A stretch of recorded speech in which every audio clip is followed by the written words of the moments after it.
Hi, Shannon O'Flaherty here.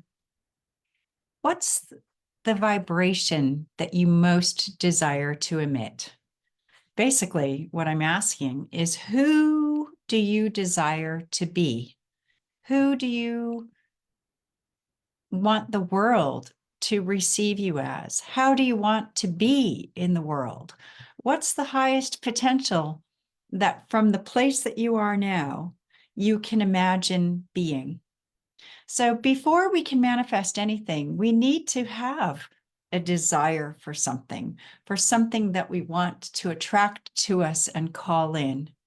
And then we really need to focus on that, not just with our brains, but we need to feel it. We need it to feel it in every cell in our body, in our hearts, in our guts, in our souls.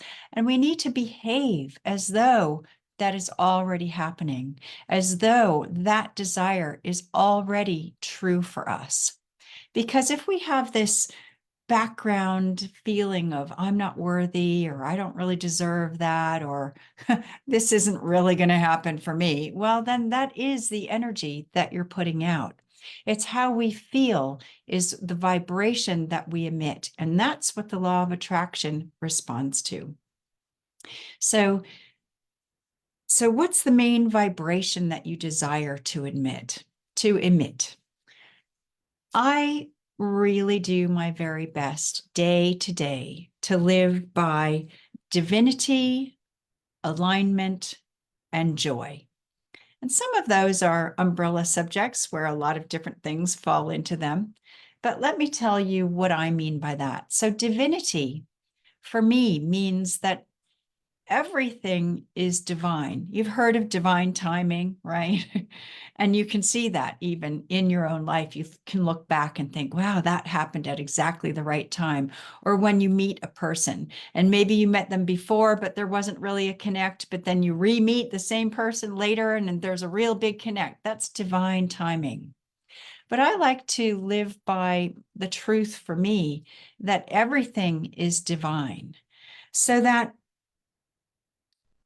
so that it all happens for a good reason, even if there's conflict. If there's conflict and I get triggered, that's divine because that's letting me know that I need to do some personal internal work on whatever it is that I'm being triggered about.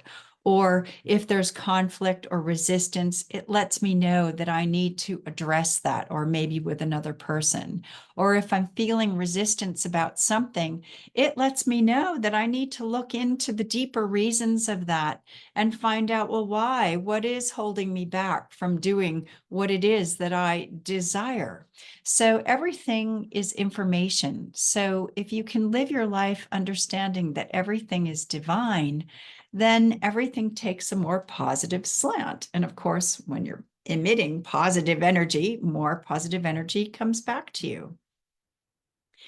And what I mean by alignment is that, and so being grounded, that falls into alignment. So a lot of people think that as long as I'm thinking positively and putting out good thoughts, I'm in alignment.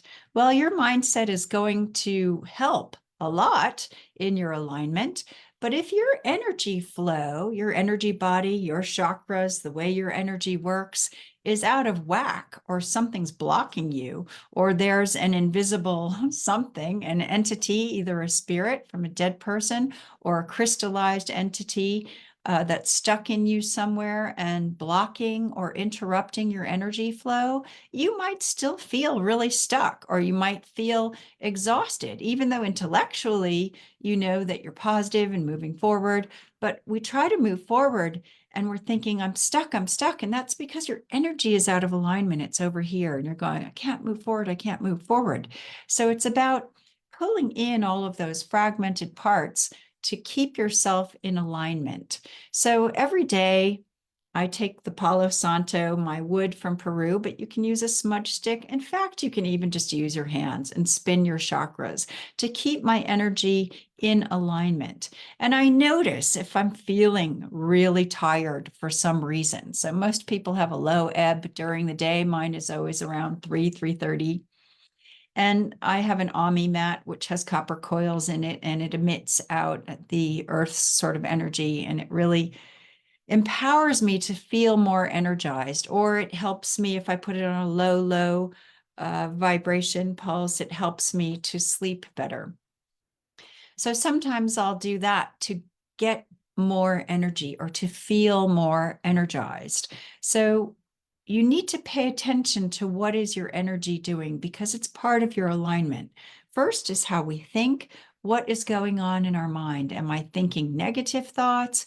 Am I having judgmental thoughts? Am I making meaning about things before I have all of the pieces of the puzzle? That's something we do. Am I taking things personally that other people have said?